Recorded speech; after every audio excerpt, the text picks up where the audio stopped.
And it is now time for SME On Point. Once again, thank you for staying with us. This week, we feature a business that describes itself as a youth development space with love.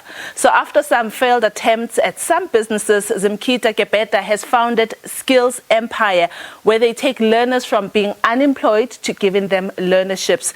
The following insert was edited by my colleague Ngobile Shabalala. Given South Africa's low skills levels, especially among the youth, skills development has been identified as one of the key drivers of economic growth. This is one of the reasons that Zimkitha Gebeda founded Skills Empire.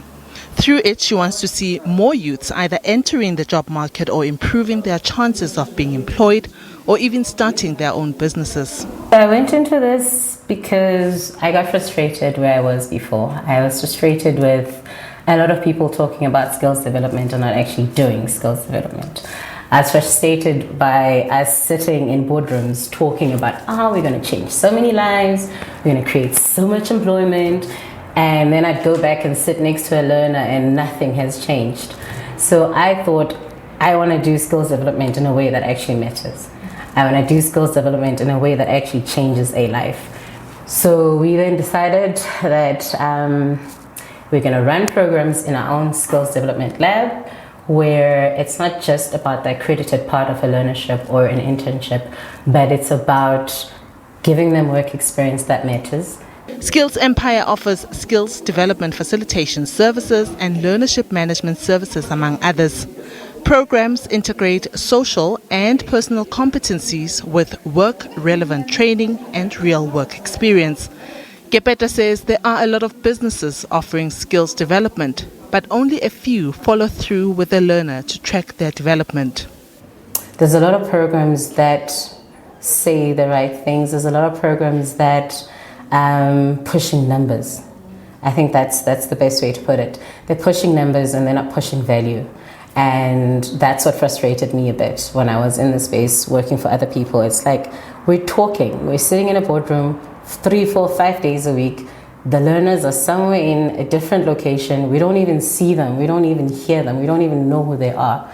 But I wanted to do it differently. I wanted to know Unoxolo came through. Unoxolo has these 10 problems. Unoxolo is going to go through my program A, B, C, and D. And Unoxolo must end up either in a job, in front of an interview, her own business, or Unoxolo must be better in a way that she can say, I'm a better person for my community and my people, and I can change a life. Just like any other business, starting a skills development business doesn't only need a love for teaching, but also sizable capital. This is to cover appropriate office space, personnel, working equipment for the learners.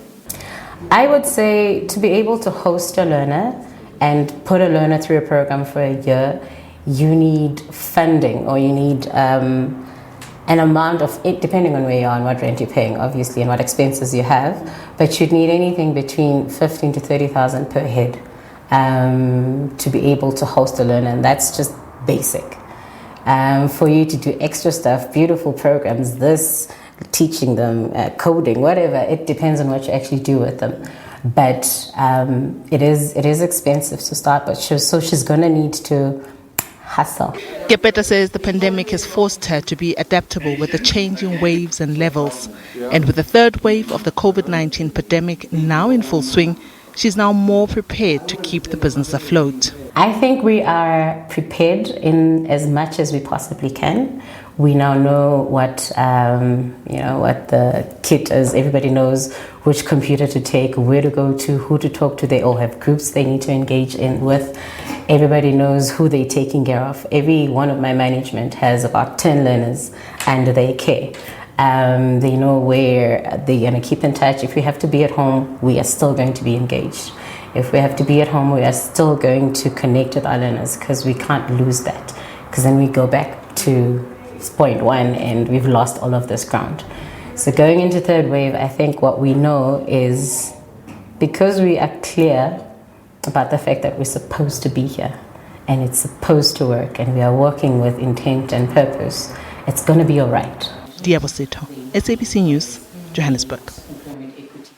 Thank you to Zimkitha Gebeda for sharing her story of Skills Empire with us. Remember that we are on Facebook. Our handle is at SME on Point. If you want to get in touch with us, or if you have a comment about our featured business of the week, we'd really love to hear from you. So today we also talk about co-working spaces for entrepreneurs and small and medium enterprises. Today the township of Orange Farm GJA will be launching a co-working space. But let's find out more by chatting to Mr. Thami Bolani. He's well known in the space of developing SMEs. Mr. Bolani, welcome to SME on Point. Thank you very much. Thank you. Mr. Bolani, the growth of co-working spaces in the townships has been rather slow. Tell me about the strategy of JGA. What do you want to see in the end with launching this one in Orange Farm today? The biggest challenge we are facing is that small businesses in the townships don't have access to the internet. In fact, 99% of our clients here at GJA are complaining that they don't have access to business information simply because access to the internet is quite expensive. So we decided together with our sponsor, Nedbank, that we're going to establish a co-working spaces where we'll provide computers, free Wi-Fi, and also make sure that we've got regular business finance classes for all our clients so that we can help them to grow their businesses in a sustainable way. Yeah, Mr. Bolani, you're launching this at a time where just office space occupancy is at an all-time low. When you look in towns, a lot of hubs and a lot of co-working spaces in the suburbs are already struggling with keeping tenants in. How are you going to keep this one profitable? Is it going to be free? Well, since we are supported by CEDA, Nedbank, and the City of Johannesburg, our services are going to be free. We really want to make a major impact in growing townships economy. We are going to be targeting SMMEs in Soweto, Lenasia, Innerdale, and in Orange Farm. Yeah, I've spoken to a couple of entrepreneurs who are in the space, and I've asked them about why there wasn't so much appetite about building co-working spaces in the first place. And one of the things they did mention was the issue of safety. Have you given this any consideration? Yes, we have. In fact, we've got quite a good record. We've been supporting SMMEs since the last quarter of last year. And we don't even have a single case of anybody reported being positive COVID. So we are ensuring that we implement all the regulations properly. And we have no doubt whatsoever that our co-working spaces will be safe for small businesses to use. Yeah. In an effort to get more entrepreneurs coming to those co-working spaces, talk us through networking opportunities as well as how one can increase productivity when you are working in a co-working space. You know, some of the SMMEs are already here for the launch, and many of them are saying that the biggest challenge they are having is access to markets and access to finance. So what we're going to do, we're going to try and partner with companies like Nedbank and other companies that support small businesses so that all these services can be brought to the co-working spaces to benefit our clients. At the same time, those who are unable to come and have access to the internet, they'll be able to access those services online. And we believe with the progress that we have made, we should be able, at least by the end of this year, to create and save about 150 new jobs. Yeah. In which area, except the township of Orange Farm, will you also be launching these co-working spaces, Mr. Bolani? Well, we are only starting with the one that is based in Lenasia. We will see how it goes, how it progresses, what is the interest like. But we do want to replicate these centers in many parts of the country, especially in the township where the services is really needed because people don't have access to the internet. And we won't only limit it to entrepreneurs. I mean, for people, for instance, who need services from government, just to give you an example, with early childhood development centers that may be struggling to get funding from the Department of Social Development. Those people will be able to come to us and we'll be able to give them access to the internet and will assist them to apply for the funding so that they're able to grow their enterprises properly. Yeah, you've been in this space for quite a while, Mr. Bolani, in the development of SMMEs, and I remember there was a time where you were also involved with the Stokvels as well. Take us through what one needs to do as an entrepreneur if you want to get into the business of establishing a co-working space in your area. What does one need? Well, to become our client at the co-working spaces, it's really very simple. We've made the process very simple, not complicated at all. They can apply online if they're able to do so, or they can come and visit and complete forms, which will take less than 10 minutes.